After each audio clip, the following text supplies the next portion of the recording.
இப்போ நீங்கள் ஸ்க்ரீனில் பார்க்குற எந்த ஒரு பேருக்கும் ஒரு மல்டிநேஷ்னல் கம்பெனிக்கு தொடர்பு இருக்குன்னு சொன்னவங்களால நம்ப முடியுதா? அது மட்டும் இல்லாமல் இந்த பேர் உருவானதுக்கான ஒரு சுவாரஸ்யமான வரலாறு இருக்குது. அதை பற்றி தான் இந்த ஒரு காணொலியில் பார்க்க போகிறோம். வரலாறு தானே. இப்போ நம்ம ஸ்க்ரீனில் போட்டால் இந்த பேரை பார்த்து நம்மளுக்கு என்ன தோணும்? ஏன்னா இது ஒரு ஹாலிவுட் ஆக்டர் இது மாதிரி இருப்பாங்க, இல்லை புது படம் எது நடிக்கிறாங்களா அப்படின்ற மாதிரி தான் இருக்கும்.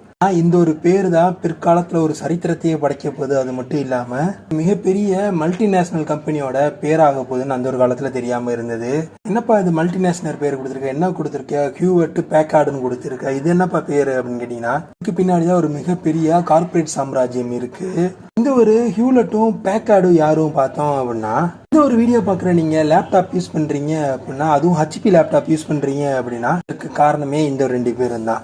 இந்த ஹியூலெட்டும் பேக்கார்டும் நான் யூஸ் பண்ணுற ஹெச்பி கம்ப்யூட்டருக்கு உதவுனாங்க அப்படின்னு கேட்டிங்கன்னா, இவங்க தான் ஹெச்பி கம்பெனியோட நிறுவனரே.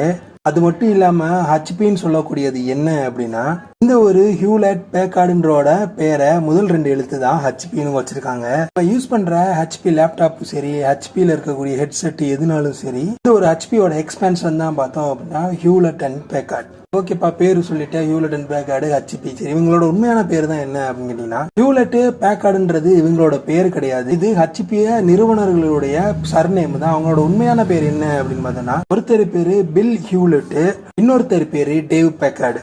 இவங்க தான் இந்த ஒரு ஹெச்பி நிறுவனத்தை ஸ்கிராச்ல இருந்து உருவாக்கியிருக்காங்க. ஹெச்பி நிறுவனம் எவ்வாறு உருவானதுக்கான வீடியோ பார்த்தோம்னா நம்ம ஆல்ரெடி அப்லோட் பண்ணியிருக்கோம். அதற்கான லிங்க் கீழே இருக்க டிஸ்கிரிப்ஷன் பாக்ஸ்ல கொடுக்குறேன், அதையும் போய் பாருங்க. அது சரி பார்த்தா நான் இதை பார்த்துட்டேன், அதை போய் ஏன் பார்க்கணும் அப்படின்னு கேட்டீங்கன்னா, இந்த ஒரு பேருக்கும் காயின் டாஸுக்கும் ஒரு சம்பந்தம் இருக்குன்னு சொன்னவங்களால நம்ப முடியல. இது இந்த ஹியூலெட் பேக்கார்டுக்கும் காயின் டாஸுக்கு ஒரு சம்பந்தம் இருக்கா அப்படின்னு கேட்டீங்கன்னா, இதுலதான் ஒரு சுவாரஸ்யமான தகவல் இருக்கு. அந்த சுவாரஸ்யமான தகவல் அந்த ஒரு லாங் வீடியோல இருக்கு. அதையும் தவறாம முழுசா பார்த்துட்டு கீழே கமெண்ட் பண்ணுங்க.